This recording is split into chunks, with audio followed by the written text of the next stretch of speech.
नमस्कार दोस्तों।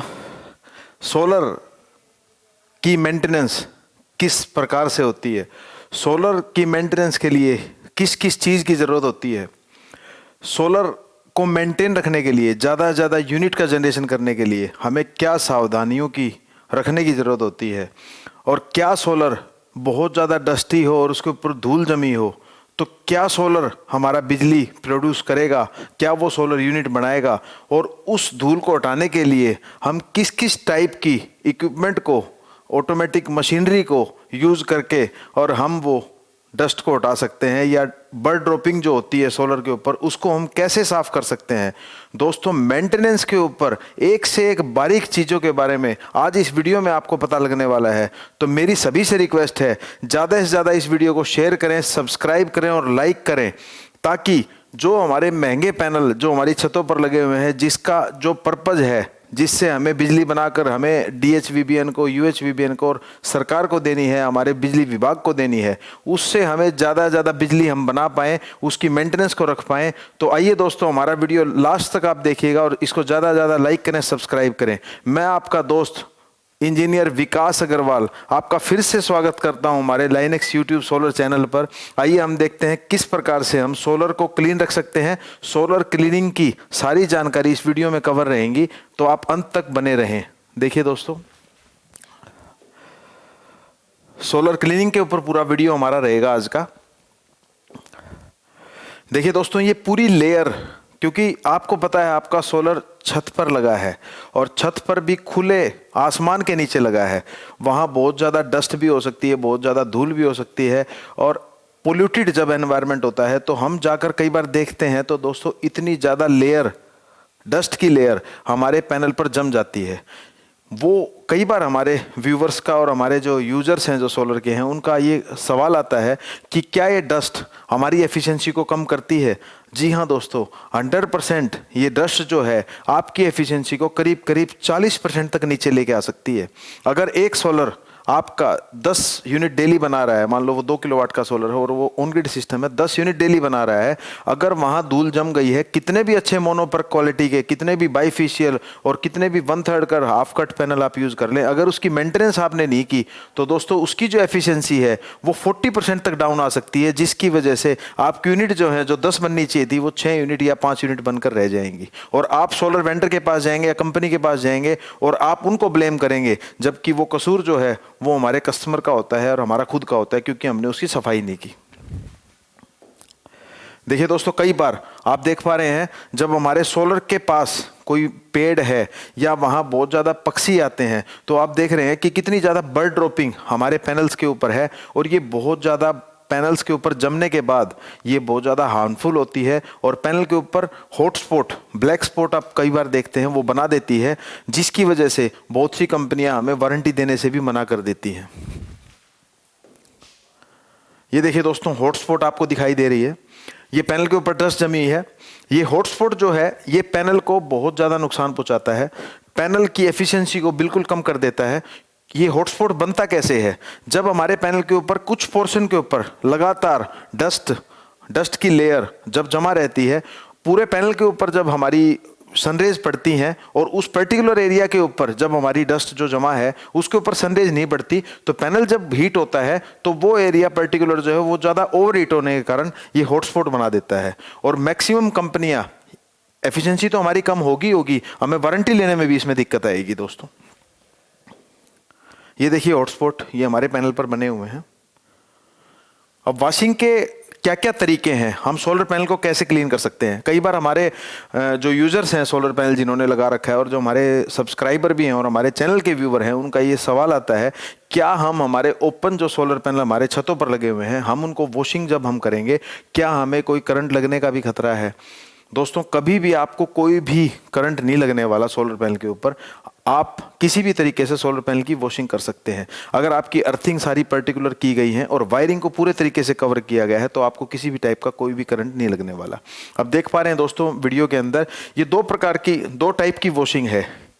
पहली वॉशिंग जो हम देख रहे हैं वो मैनुअल वॉशिंग है। मैनुअल वॉशिंग में घरों में जो हमारे वाइपर होता है या ब्रश होता है उसके थ्रू वॉशिंग करते हैं, लेकिन वो बहुत ज़्यादा सॉफ्ट होना चाहिए। इसकी वॉशिंग के लिए मैं आगे दिखाऊंगा आपको। इसकी जो सोलर की वॉशिंग है उस सोलर की क्लीनिंग के लिए स्पेशल वाइपर्स आते हैं, उन वाइपर्स का ही इस्तेमाल करें। घर पर जो हार्ड रबड़ के वाइपर होते हैं जो हम फ्लोर पर यूज करते हैं वो कभी भी यूज ना करें, क्योंकि इसके ऊपर जो ग्लास होता है वो टफेंड ग्लास होता है और उसके ऊपर जब अगर निशान लग गए तो वो निशान परमानेंट हो जाएंगे और वो साफ भी क्लीन भी नहीं हो पाएंगे और एफिशिएंसी को भी पैनल की वो डाउन करेंगे। देखिए दोस्तों, ये प्रॉपर मैनुअल क्लीनिंग का एक प्रोसेस है। ये हमारे जो क्लीनिंग के जो करने वाले वर्कर हैं उनको भी इस बात का भी ध्यान रखना है कि वो पैनल के बीच में खड़े ना हो। कोशिश ये रखें कि हम बिना पैनल पर चढ़े उसकी क्लीनिंग कर लें, वो ज़्यादा अच्छा रहेगा। लेकिन अगर ऊपर चढ़ के हमें करनी पड़ रही है, उसकी हाइट ज़्यादा है, तो कभी भी पैनल के बीच में ना खड़े हों। ये जो भाई अभी क्लीनिंग कर रहा है ये बिल्कुल सही खड़ा है, आप देख पा रहे हैं। ये दो पैनल के बीच में जो एल्युमिनियम फ्रेम है वहाँ इसके पोजिशनिंग है, ये पोजिशनिंग हमारी बिल्कुल ठीक है। अगर आप पैनल के बीच में खड़े होंगे तो पैनल के सेल को वो चीज़ डैमेज करेगी, क्योंकि जो बंदे का वेट है वो पैनल के सेल को डैमेज कर सकता है। ये कार वॉशर जो हम हमारी गाड़ियों में यूज करते हैं उसको भी आप यूज करके आप क्लीनिंग कर सकते हैं। ये मैनुअल क्लीनिंग का एक पार्ट है। कार वॉशर के अंदर प्रेशर ठीक ठाक होता है, उससे भी आप सोलर पैनल की क्लीनिंग कर सकते हैं अपनी सुविधा के अनुसार। ये देखिए दोस्तों, मैंने आपको बताया था बिल्कुल सॉफ्ट जो ब्रशेज होते हैं वो ब्रशेज जो आप देख पा रहे हैं। और छोटे जो प्रोजेक्ट हैं जहां 2 किलोवाट 3 किलोवाट के प्रोजेक्ट लगे हैं, जहां आसानी से हमारा हाथ जा सकता है, हम उसके अंदर मैनुअल क्लीनिंग को प्रेफरेंस देंगे। और मैनुअल क्लीनिंग करने के लिए आप इस ब्रश का यूज कर सकते हैं। इसके पीछे आप देख रहे हैं रबड़ की एक नलकी है जिसके थ्रू पानी का प्रेशर आता रहेगा और इसको हम शायद मोटर से या किसी भी टैप से छत पर कनेक्ट कर सकते हैं। बहुत आसानी से इसकी वॉशिंग हम कर सकते हैं। इस ब्रश को लेने के लिए या इस पूरे किट को लेने के लिए मैं आपको नीचे डिस्क्रिप्शन पे लिंक दूंगा, आप इजीली उसको परचेज कर सकते हैं। कई घरों में ऑफ ग्रिड सिस्टम लगा होता है, छोटा सिस्टम होता है जो कि 4 पैनल या 3 पैनल लगे होते हैं, उसके लिए भी हम ये ब्रश का यूज कर सकते हैं। ये सारा मैनुअल वॉशिंग का एक हिस्सा है दोस्तों। ये कार वॉशर यूज कर रहे हैं और ये वाइपर टाइप में जो घर में होता है सॉफ्ट वाइपर, उसको यूज कर रहे हैं। अब देखिए दोस्तों, दूसरा जो पार्ट है वो आता है हमारा ऑटोमेटिक वॉशिंग का।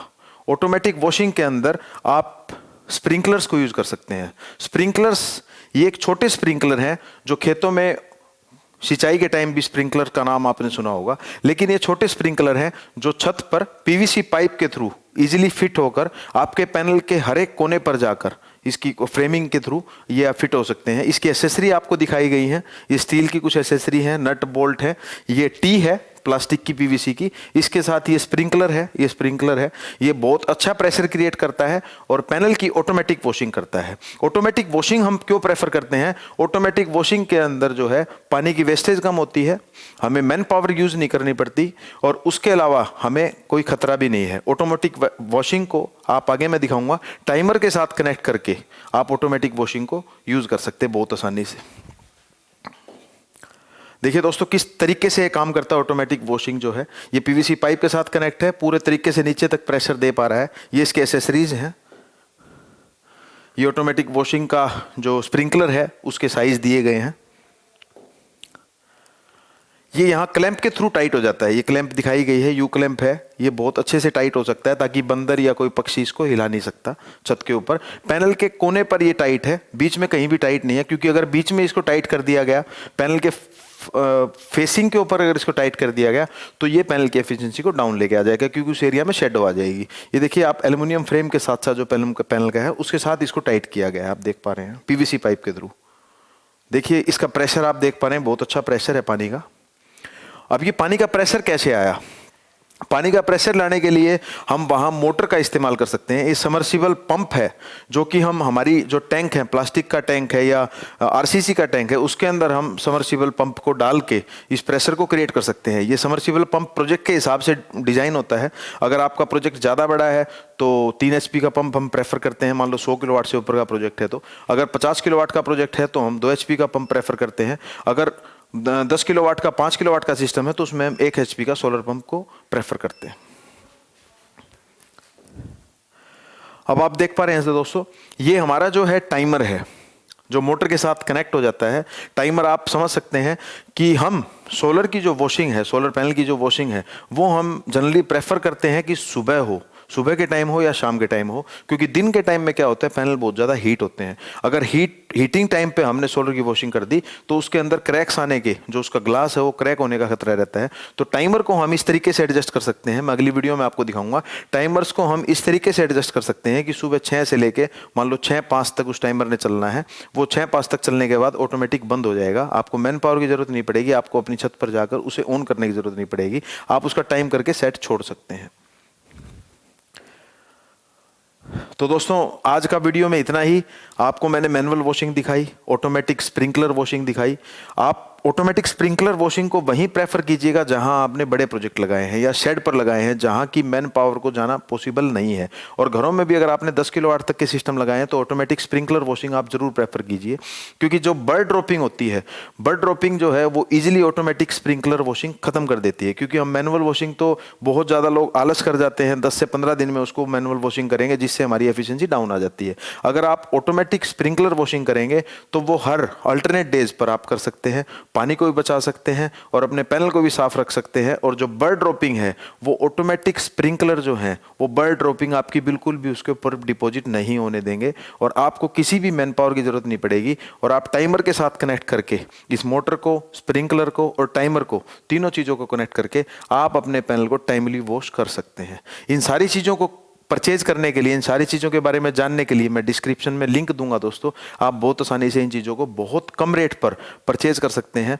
मेंटेनेंस का जरूर ध्यान दें, क्योंकि आपने सोलर तो अपने घर लगा लिया, 5 लाख 7 लाख 10 लाख रुपए आपने खर्च कर दिए, लेकिन अगर आपने उसकी मेंटेनेंस को ध्यान नहीं दिया तो आपका सोलर जो है वो बहुत ज़्यादा डिग्रेड भी हो जाएगा और आपकी जनरेशन आपके अकॉर्डिंग नहीं बना पाएगा, जिसकी वजह से आपकी जनरेशन भी ड्रॉप हो जाएगी और जो पैसा आपने, अपना मेहनत का पैसा जो आपने लगाया है वो आपका वेस्ट हो जाएगा। तो दोस्तों आज का मेरा वीडियो कैसा लगा उसको जरूर से जरूर लाइक करें, शेयर करें, सब्सक्राइब करें, ताकि जो हमारे सोलर को यूज करने वाले हमारे कंज्यूमर हैं उनको बहुत ज़्यादा इससे बेनिफिट हो। और दोस्तों हमारा अगला टारगेट आपके सामने है 1 लाख सब्सक्राइबर। 1 लाख सब्सक्राइबर दोस्तों, ये सब पॉसिबल है आपके प्यार से और आपके शेयरिंग से। और आपको मैं अगर सोलर के बारे में ठीक ठाक ज्ञान दे पा रहा हूं तो आप ज़्यादा से ज़्यादा अपने दोस्तों में हमारे चैनल को सब्सक्राइब करें और लाइक करें। मेरा टारगेट ये है कि आने वाला जो साल है, मतलब इस साल के एंड तक 31 दिसंबर तक हमारे चैनल के जो सब्सक्राइबर हैं वो मिनिमम 1 लाख हों। तो इसमें आप हमारा सपोर्ट करें, सहयोग करें। फिर से बहुत बहुत धन्यवाद आप सभी का। जय हिंद, जय भारत, थैंक यू।